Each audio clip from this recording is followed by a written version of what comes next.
film I want to do now to accompany these notes is a few tips for the travelling artist.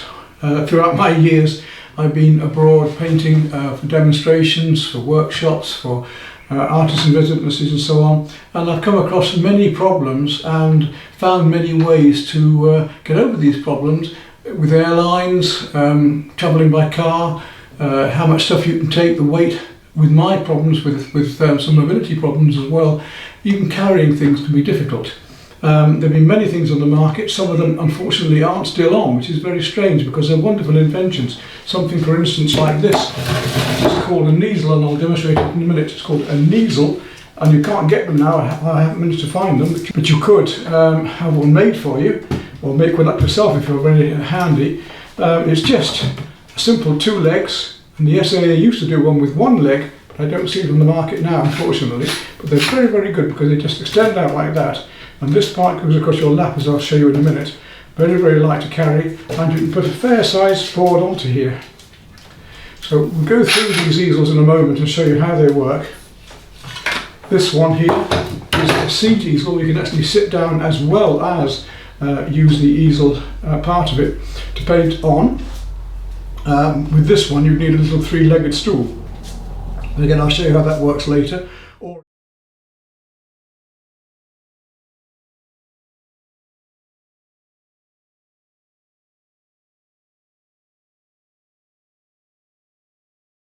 A deck chair, which I use. Then we've got the standard sketching easels. This one a good quality one, but a lighter one, much lighter to carry.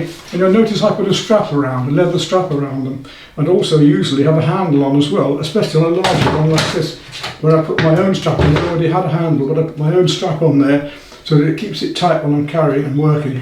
And this is a good big sturdy easel.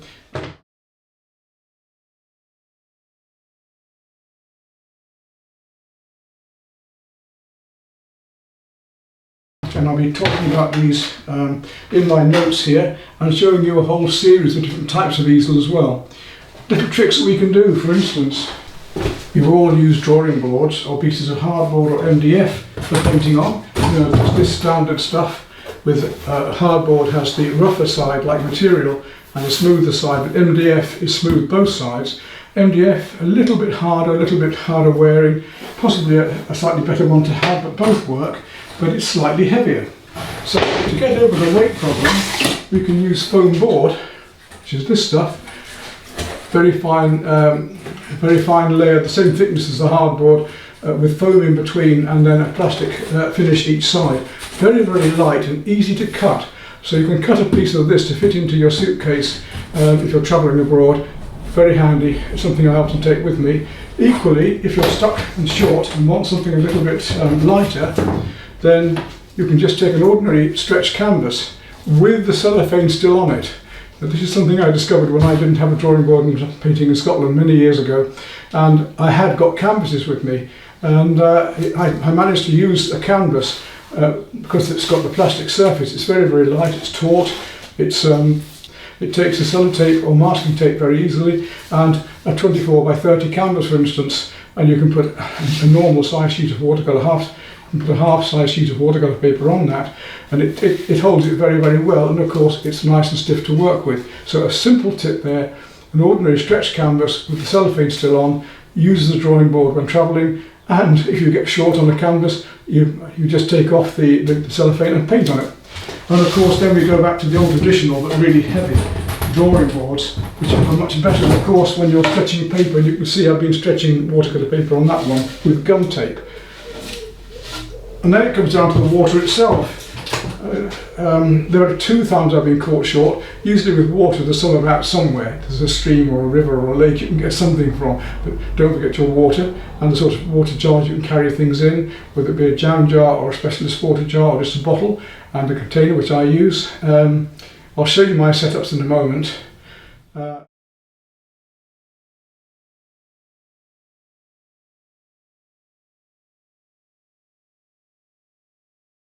But even with oil painting, when I've been caught short, I've actually siphoned some petrol out of the car and used that to thin down my oil paints. Needs must. Of course, it's more difficult if you've got a diesel car. So let's go on from there, and we'll talk about other ways that we can we can travel lightly, and other tips for you. Let's take a look at these easels actually being set up and put into use now, and how simple they can be and how then we can carry them. Let's go and give these a little go outside to show how easily they're set up and how they work. Now when I'm painting with acrylics, all I basically need is this, a set of brushes, and I keep filberts, rounds and flats, a couple of larger brushes, a painting knife, the very basics, usually a sea sponge as well, a mixing tray and a sandwich box which I've turned into a stay wet palette by adding 2 layers of paper towel, and you can add a layer of greaseproof paper as well if you want. You wet that, not too soggy but just nice and wet without floating around, and if you're using heavy bodies they'll go on there very nicely, and you can even tip the whole box actually up and they won't move, which is quite useful. If you use ordinary acrylics, you've got to be more careful because they can slide about and mix into each other, which I've had happen in a car, especially when the car's vibrating. But for me, with the heavy bodies, it works very well, and these will keep wet for up to 6 months or so. So I can just put that lid back on again. I can put this into here. I can fold up my brushes, put them into there, and then a water pot and a jar of water, and that goes into a large carry bag, which I'll show you shortly how I work with that, and I can just carry the whole lot in one go, a chair and easel, and I'm there. That's all I'm going to need. And all of these brushes and paints and so on, once they're all together, they'll all fit into this one larger, extra large, that is, carrier bag, nice and sturdy, and as you'll see in a moment, I can carry everything I want for my acrylic painting that way. This is the Stay Wet palette that I've made for myself that I tend to use in the studio and out of doors, and these are the colours that I tend to keep in stock.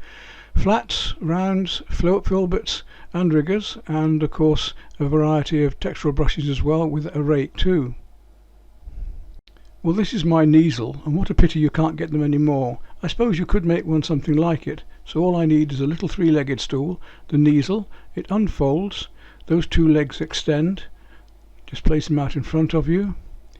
And then all we have to do is put it over my lap, those 2 little arms there, adjust for the board to go on, pick up the board, and it's so simple and very, very light. But as I say, you can't find them anywhere for love nor money. Fortunately, I've got 2 of them. You can see how easy that was to do, how easy to carry, and nice and light. Let's say good for use with a little 3-legged stool or the deck chair. Now let's see how easy it is to put down, and then we'll take a look at another type of folding chair easel. Next I want to show you my seat easel, which is not quite so versatile because you can't change chairs with it. It has its own built-in chair, and the board has to be a little bit closer to you and lower down towards your stomach. So it's very comfortable and okay for smaller work, but on the easel I can take up to a half imperial board, whereas on this you'd be only comfortable with a smaller board and smaller paper, as you can see here. But again, very easy to use, very light to carry, quite comfortable for just taking out a sketch pad or doing a pastel or doing a little watercolor. It's ideal. I still see 1 or 2 of these about in the market, but I cannot find a good portable easel which you can actually have on your lap, or like the easel or like this one at the moment. The Americans have 1 or 2 similar. Okay, let's look at a completely different easel now, a more robust portable easel. So I'll put this little seat easel down to one side, and this is an easel I bought from France. Now you can get them similar to this in this country, and the SAA does have one. Not cheap, but these larger, stronger easels are, I think, much better than buying a small, lighter one if you're going to do any work over 24-30. The small sketching easels that I'm going to show you later will certainly handle smaller works. But if you want to do a painting, in this case I can do them up to about a 40-inch canvas across. Then you need something much more stable like this, and I'm also going to show you at the end how we can use a system of guy ropes or a piece of string and camping pegs, tent pegs, to hold the easel down in the wind, and that is a major problem. Obviously if you've got a larger canvas it can almost take off with you, so a piece of braided nylon there can be very useful. And you see how easily this easel sets up. I've seen all sorts of problems happening, quite amusing times, people who just can't get the easels right, turn them the wrong way round, get one leg going one way, one leg going another, and they spend about 20 minutes getting very frustrated. Once you know how to do it, look, it's ever so quick, and you can soon place up a large canvas, or whatever size canvas you want, in a very sturdy manner like this. So let's now look on to how we can fix these to the ground or to a hedge bias by using guy ropes. As you see here, just as easy and quick to put down. Just take our canvas off, place it to one side or throw it on the grass, and undo the various knobs and levers, and the thing will just collapse very, very quickly. You just need to know the sequence to do it. So if you lift that leg at the back first of all, then go for those two side ones. When it's already loosened, you see how quick this is. Up with the last leg there, and then you fold the whole thing right down onto itself, loosen off a bit more, and all we have to do is pull the strap around and tighten the strap up. As I say, in this case I've had a strap made and the handle was already on this particular easel, but I have put handles onto my lighter easels as well. Anyway, I want to show you how we can do the guy ropes. So let's put this easel back up again, and we'll now see how we can use some tent pegs and some braided nylon in a simple way to keep your canvas from blowing away in the wind. Here we are then, ordinary simple wire tent pegs, very, very cheap, about £1 for 5 or something like that, so you only need one pack. Don't get your braided nylon too thin, it easily gets into knots and tangles, and so get a reasonable thickness of braided nylon. A length of about 3 meters is fine. Once you've actually been out and used it a few times, you'll soon get the idea of what you need for your canvas size and the painting size, and of course the distance it requires and what angle it requires to be at. You may need to use more than 2 pegs. 2 at the back is usually enough, and 1 at the front, or the other way around. If the wind's blowing straight onto you, then 2 at the front and 1 at the back. Very easy to do. Look, just pass through the easel, and usually, in fact, if it's a big canvas, I also go through the back of one of the canvas stretches as well. So you can go that way to the front, or you can come round to the back. You can have a long enough piece of string to just wrap around and do 3 loops. 2 at the back and then 1 round to the front and then go to the back again. Sometimes you can tie a couple of little loops in the line itself, because you'll tend to know where you're going to need shorter or longer stretches. You can see there's a loop just on my line there. You can push that peg in. They go into the ground very easily. I did have a bit of trouble recently when doing a big cherry tree scene, where I had to use a hammer or a brick of rock nearby to knock one in. So you can just tighten up on it this way.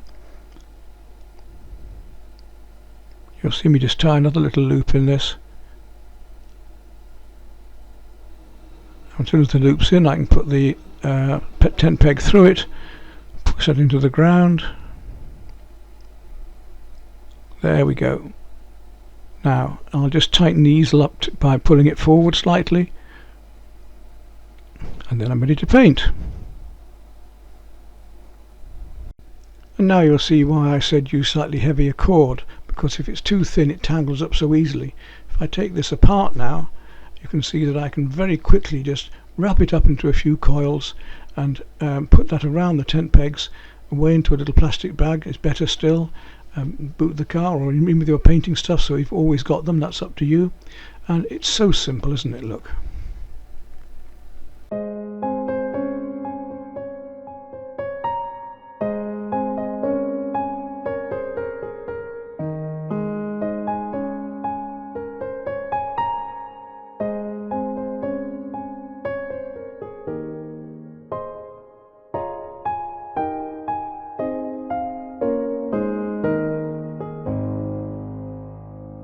Now when I'm in the studio, I've got several choices.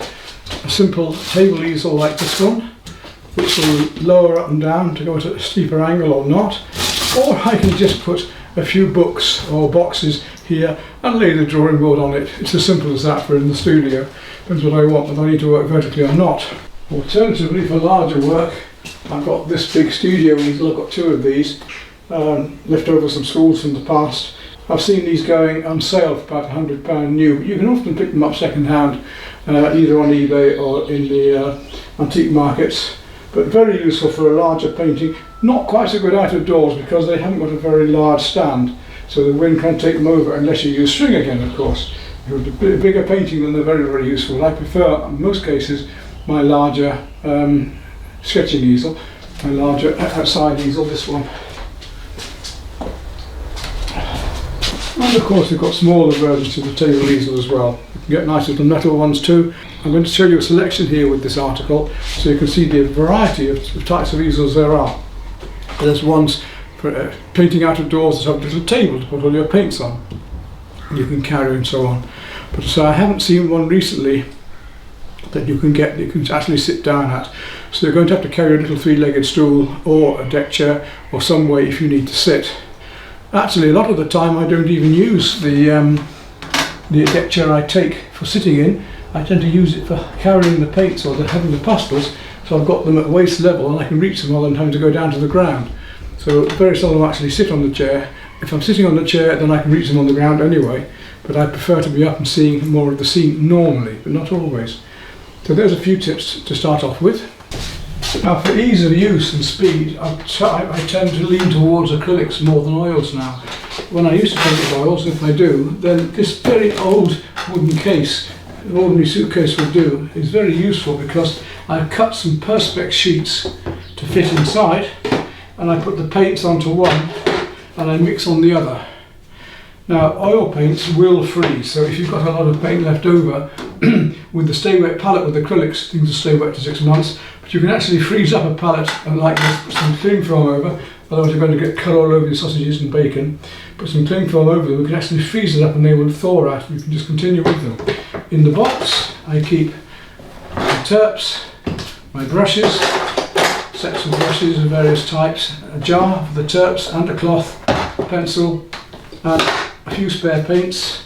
I tend to make sure I've got plenty of paint in my palette before I start. The problem with the palette of paints is once you've got them out, and I usually set out before I go to save time, they're so messy. What do you do with this palette when you're finished and you want to pack up and go? Well, you can put the mixing palette away, alright, but to put the actual colour palette away, I tend to carry, it's a bit wasteful, I tend to carry a couple of cheap plastic bags in the supermarket at 5p each or 10p each, whatever they are now, and this just goes inside the plastic bag. It doesn't matter if the plastic bag goes over it because it will stick to that. Then you can just slide this out and use a little bit of paint at the end, chuck away the bag, disposable. And then next time around you can use a new bag, or you can take it in the same bag and take it out the same way and have a fresh bag ready. So that way I can keep the oils and I can stop them from going onto everything and just carry the plastic bag in my hand and this box in the other, and the easel and the chair and so on. So a bit more weight to carry, a bit more difficult, and the paint's more messy to clean up. But that is a simple way for me to transport my oil paints around the countryside. Now next is acrylic inks, and the simplest way I found of doing that is one of these ordinary toolboxes and several layers. So in one layer I can have my brushes, a spray, a diffuser, because with acrylic inks you need to keep the spray going, and a series of brushes that I tend to use. I need a hake, I need a large oval mop, a couple of fine brushes. I even carry a jar of salt for special effects as with watercolor, and then inside here are masses of FW acrylic inks ready to go. All I need with that is a jar of water as well, and of course my paper, and that brings me on to the next thing with watercolors.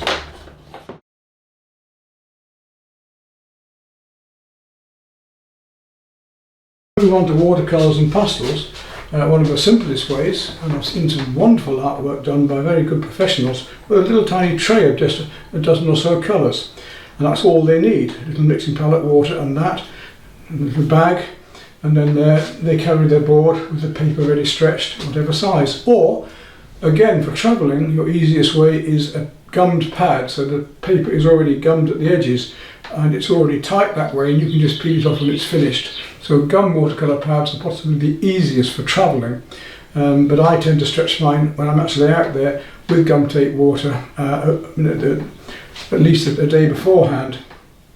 For me, I used to have the larger palettes for the studio more, Winsor & Newton, artist colours and so on, and a large round palette, which I'll show you here, which had all the colours showing into cool, was very enjoyable.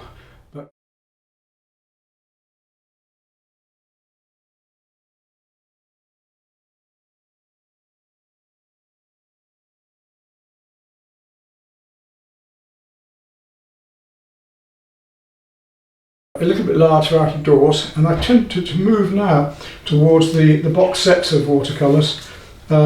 These ones are the Sonnet, the Russian ones, which, although they're only students' quality, are very, very strong and vibrant, and they suit my way of painting. I don't do very much very delicate watercolour. I can use these that way. I tend to be a lot bolder and stronger with my colours and painting. With watercolour, I have more brushes than I would for anything else. So, for instance, in here,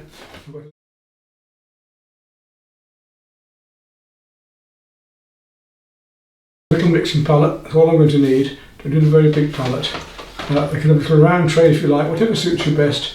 Jar of water, some masking tape, then these paints. As I say, these are the Sonnet ones. These ones are nice because they've actually got a little plastic sheet showing the colours, because sometimes with these blocks of watercolour it's hard to see what you've got, which are which, so that's quite handy to have. The only disadvantage of these is when they're wet they tend to stick to the plastic, but I find these very good value. And then, as I say, with the brushes, I've got two sets of these because I used to have one set for France and one set for here. In there I have almost everything, from Chinagraph pencils to ordinary pencils to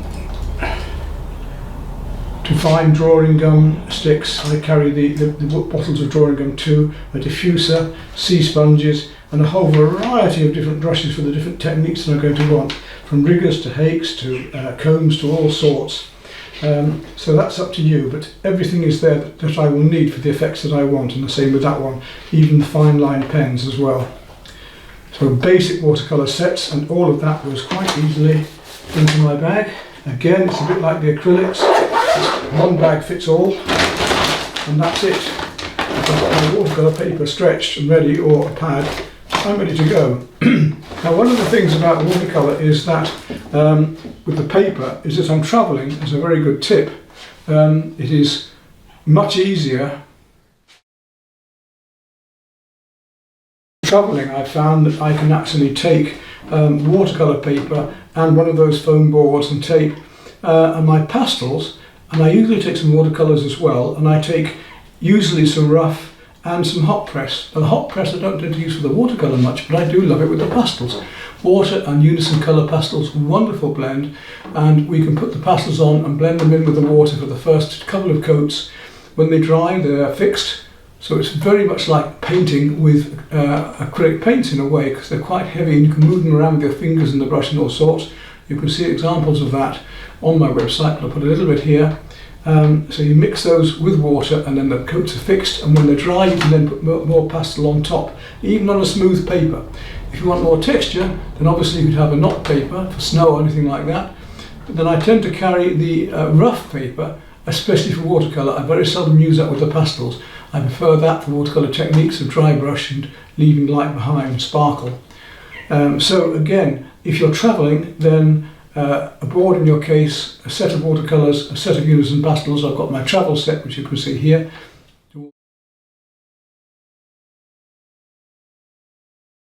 Watercolour paper in a large plastic case. Watercolour paper often comes in that plastic case. It's a very handy one to use, and that will lay against your foam drawing board to keep it safe and secure in the case. And the same with the pastels. You want to make sure you've got some newspaper there, put some in between, and then keep them stored in a plastic bag in your case or wherever. Face upwards, during the holiday just out of the case obviously, and on a spare bed or something, but when you're travelling then obviously keep them away from things as much as you can, but always try and keep pastels face upwards. So that's a very versatile way of working then with water and pastel and watercolour. If you're travelling you haven't got to take the paints. Talking about paints though, I nearly got stuck once when I was going across to America. The European airlines would allow oil paints, but then I got part way and was going on to the American airlines, and I nearly got into some trouble there because they wouldn't allow oil paints through. So in future I had to make sure I took either acrylics or bought them when I was over there, and just took my board and bits and bobs with me. Of course you can only carry so much then in a case. If you've got a large case, you've got to make sure that your canvases are going to fit inside that case and bringing back. Your only alternative is to have a stretcher that you can take apart, an ordinary stretcher that takes that size canvas you want to use, and buy a reel of canvas a roll which you can take with you or cut to size first of all, and simply use drawing pins all the way around that when you get there to do individual paintings. And when they're dry, take them with acrylics, it's especially easy. When they're dry, take them off the frame, and then you can just lay them flat inside the case, and again roll the frame up and put it around the edge of the case. But you're limited to the size of your case then, of course. You can have larger canvases, but you've got to be careful, because that means you've got to roll the canvas and you need to put it into a tube, and you won't have a stretcher for it because it won't fit in your case. But you could do that by buying a canvas over there, or buying canvases over there and leaving the frames behind, and putting a new stretcher when you get back to England, buying or making new stretchers. So it's a bit complicated. But thinking ahead, as I say, loose canvas or smaller, just a few canvases. If you're only going to paint a few paintings, to take a few smaller canvases, or then you take just the canvas and one stretcher. So that's one way around that. So we've got the watercolor way, which is very easy, and the pastels, which are very versatile, or we can use acrylics, get them over there if we want, or just take a few with us, and basic set of brushes, which will do for the pastel and the watercolor. And with the acrylics, you have your own special set of brushes. You don't normally use watercolor brushes. You would use some watercolor brushes, but normally it's slightly harder ones. And that's when I found the easel very useful. In fact, as you see here, when I've used the easel on a Caribbean beach, great fun, nice and light and easy to carry, and everything goes in my suitcase.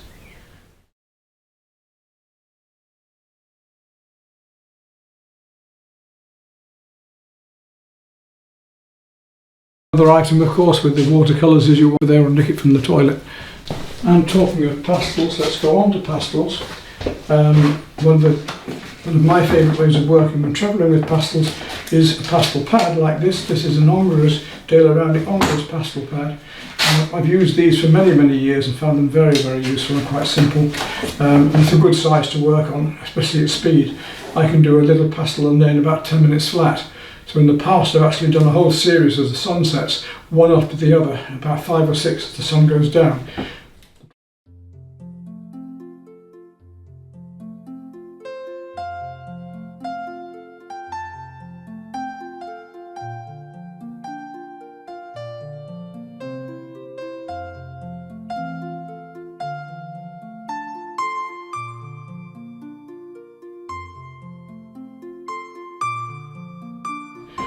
The pastels I use for that now, I've got my own Unison set, which I'll show you here. This is Unison Colour, and these are my range of travel set, which I think covers nearly every eventuality. You've got to mix them, of course, then, because you're going to be short on some colours, but as a whole, this variety of colour will get you through everything. See that on my website. I'll show it to you here. Then there's my main set that I travel, which I take with me. Actually, I managed to get this one into a case just the same. So I only really need the travel set if I'm just going away for a quickie, a weekend or a couple of days, and don't want to take lots of stuff, because just that and the pad is enough. Again, if I'm using watercolour and watercolour paper, then I can use either. But this is my main set for everything in the studio and outside. Slightly bigger box, but very handy to carry that way, just the same. Just tuck it under your arm. Finally, there's my studio set, a larger variety of pastels, and we've got the sliding panel box. Just drops in. Got us that time already, good lord.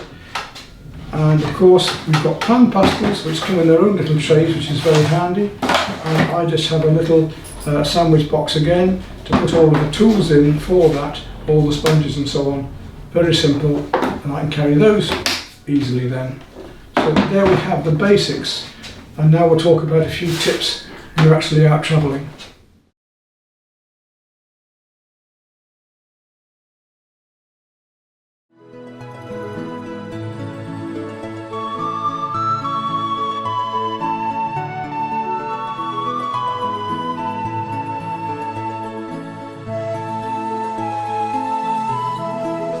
And water only, to do a fast study to go with the oil painting. With the weather so bad on and off, if I use the photographs of the study from here, I should be able to finish the painting later. That should do it.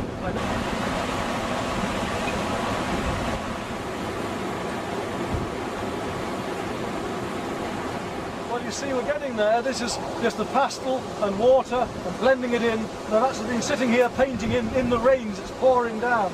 You get some wonderful effects. And it's great to be here working into this really marvellous environment. I'm getting a bit wet, but hell, I'm enjoying it.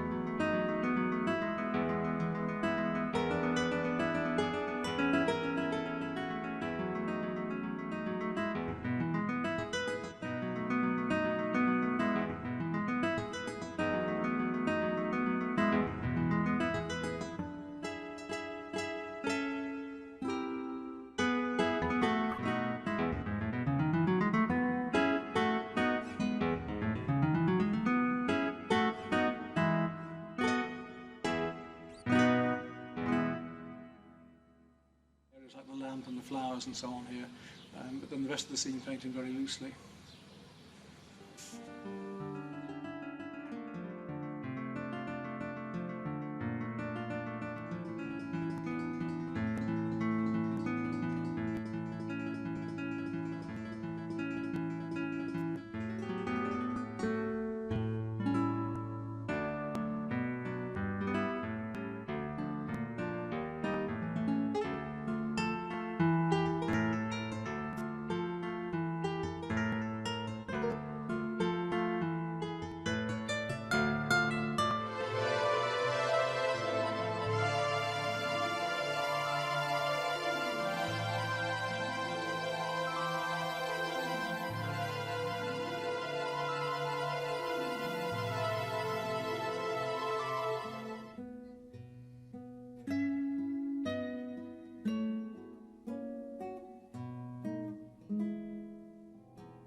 Under the back of the new car here, hoping that'll keep the rain off as it's raining even now. We'll have a go at this scene as fast as I can through here. So make a nice composition first of all. The camera's going to be in the rain a bit, but I'll draw it out first then. I reckon I've got it about right here. Put a branch.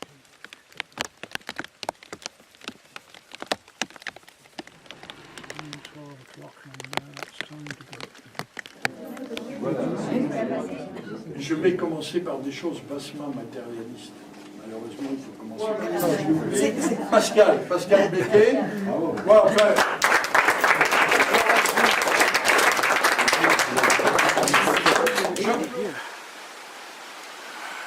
Oh, lovely.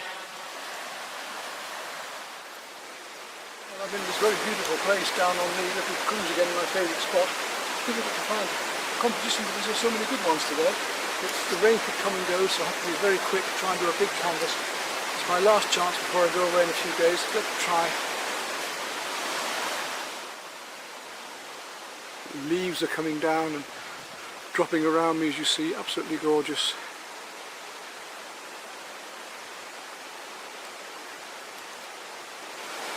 I'm going to have the sun slightly on the camera.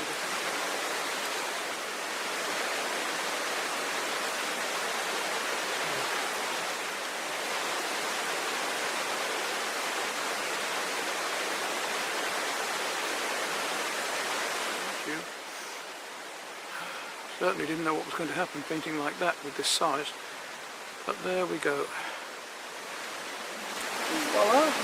Now we've set the all done. And there's our result. So let's go back and varnish it and photograph it.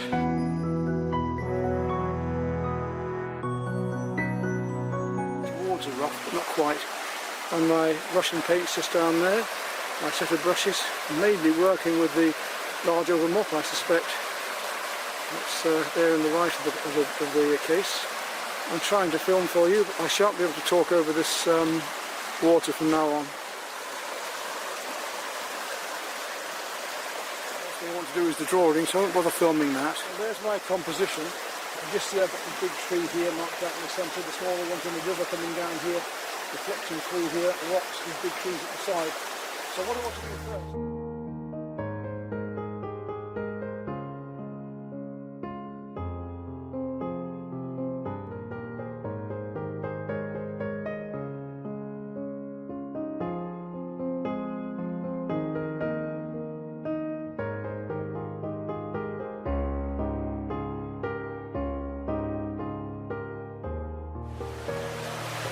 There we are.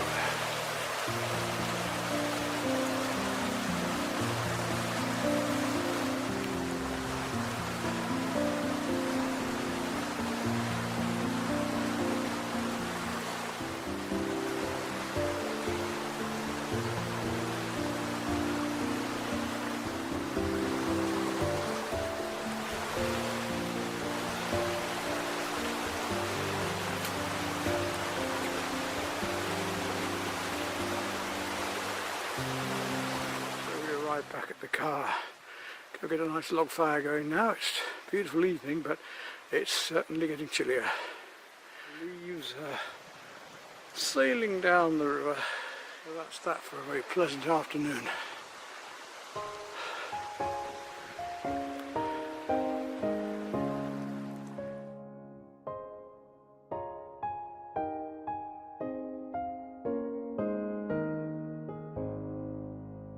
By side to Margaret can be beside me. We've got the unison pastels here, including the new dark set they've offered, which is lovely. And I've got a tray for my Indian inks, which I'll need to be more level. I'll put that down a bit more that way, otherwise the inks will be spilling out everywhere. The Indian inks are down here, so not Indian inks, acrylic inks, using the FW acrylic inks, my brush sets, and also a spray there, diffuser spray, which is very useful because if you want to keep things wet. Jar of water. Let's just get these inks out, the colours we're going to need. And I'm going to want the red, of course, so I'll start off with that. It's good, you can lift out, but it's not easy because it tends to stain. Not yet. Yes, that's fine, you know, that's right. Now you can go to your background and... my greens? Yeah, I start on the yellows in the background and then the turquoise.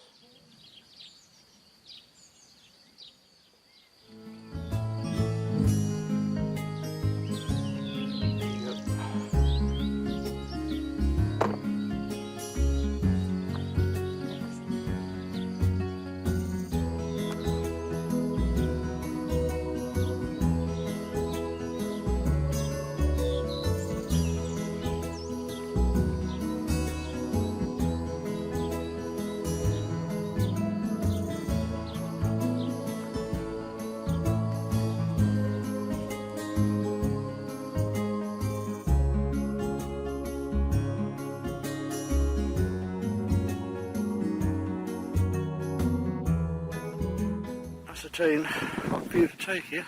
Well, I've decided that this view here might just do me, so I've set my paints up here in the back of the car. I'm going to try to paint that larger canvas. I was going to do a smaller one, but over this view here, as the sun goes down behind. So I'm going to start the painting now and really thrash some colour in. Not that easy to find where to put the water into the background there. I'm going to do the lighter brush, I can see.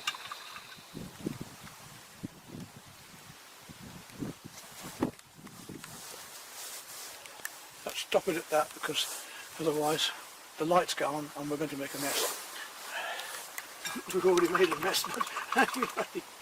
So here's our scene, and it's now gone to a deadly grey and the light's gone, the sun's gone down behind, but hopefully just succeeded there. Set in the back of the car as this horrible weather comes on now. Well, there we are on this wintry cold day. Let's take a look now at how it was when Moni actually painted it, because as I say, it was just heather, gorse and rough stuff up here. It was all rocks, and now all covered in trees, so very, very different. I don't think I want to paint directly here, but maybe around the corner a little bit, looking down across the waterfalls. Very large canvas again. J'ai trois tableaux dans le centre Rollinat Monet maintenant aussi.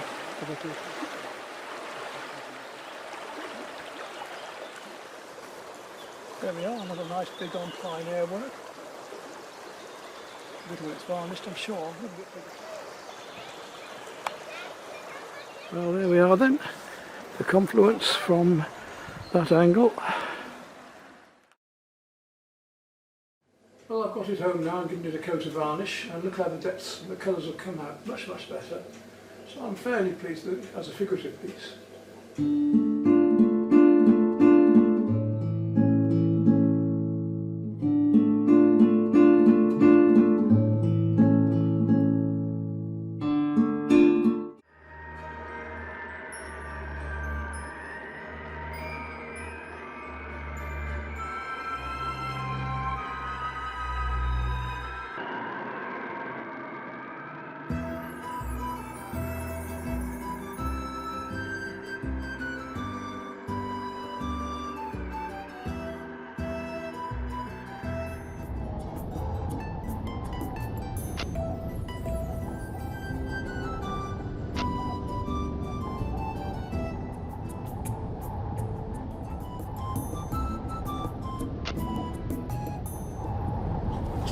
Foul again, so I'm going to make my piece disappear.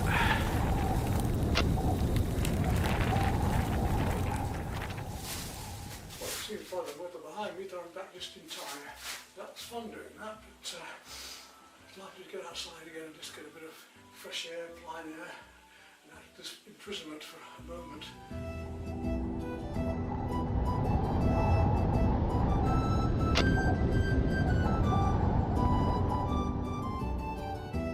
And carrying a large painting in the wind is not easy. Remember how to carry them. You know, if you can get hold of the stretcher from behind and hold it that way, face outwards. Obviously acrylics will be alright to touch if they're fairly dry, but you don't want to rub the surface too much. You've just got to make sure that your materials are carryable and handleable in all weathers. And I'm having to go up sometimes through long grass, nettles, into difficult places, quite long walks, which I find difficult anyway, let alone carrying all the stuff. So we need to keep as light as possible and be as efficient as possible. One of the biggest problems with being the weather is how do you deal with that?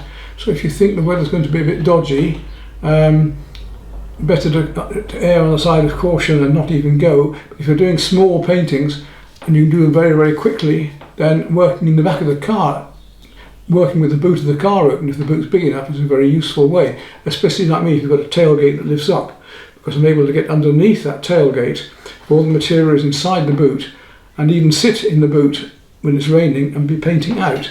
So for those of you with cars with a tailgate, that's an ideal way. For those of you with larger minibus type vehicles, obviously that's good. But with ordinary cars, it's a bit more difficult to keep dry, and you might need. So even being able to set up with an umbrella, it's not easy because pastels get wet and have speckles on them.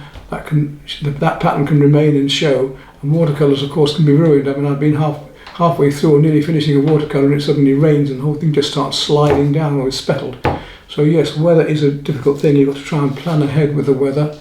Not only wet weather, but of course very dry weather. I was painting in Switzerland many years ago, not far from the Matterhorn, and my paint in the Stay Wet palette was even drying in the Stay Wet palette. And it was drying, it was so hot there, hotter than I've even been in any other part of the world, whether it's been India or Egypt or Africa or wherever, and the paint was actually drying on the brush as I was going from the palette across to the painting, so I had to be very quick. And humidity makes a difference, of course, of watercolour as well. If it's very dry and very hot, paint soaks in very quickly and dries very quickly. If it's over damp and over wet, it takes a long time and it's hard to get these layers on depending on what's wet into wet. So you know, the conditions obviously have to be taken into account, and you'll soon learn to deal with that the best you can. And again, it's where different mediums come in, because if it's a very wet day, I remember painting in the Hebrides and I was using pastel and water, and I didn't need any water because it was raining as I was doing it. It was raining as this flood was coming up in the spate was coming up in the rivers there, and just mixing the pastel with the water as I went along. And then when I finished what I wanted to do, turned it the other way up, let it dry off a bit. By then the weather changed a moment and I could come back and just finish off with the pastels on top. So you can even make the medium suit what you're doing and be much more expressive that way. It's great fun. Remember that if you're going to use acrylic inks out there, you need to have a sprayer to keep the ink wet whilst you're working, because if it dries you're going to get hard edges and you can't blend the inks down again. which you can with watercolours to a degree. And if I tell you an amusing story or two, I remember once I was painting not far from here in South Yorkshire, and I had a lovely scene set up with a church behind. It was like a constable, nice oak trees, and it was midsummer. Herd of cows over in the distance, so I took all my oil paints at that time out there, my chair, sat myself in the middle of the field, it was not doing any damage, and started painting merrily away with my paints beside me. And then I saw this herd of cows coming towards me, and blow me, but at the head of the cows was this great big cow with snorty breath going, "Urgh," and the hoof going like this. And then I realised, of course, it was a bull, and he wasn't too happy about me being in with his ladies.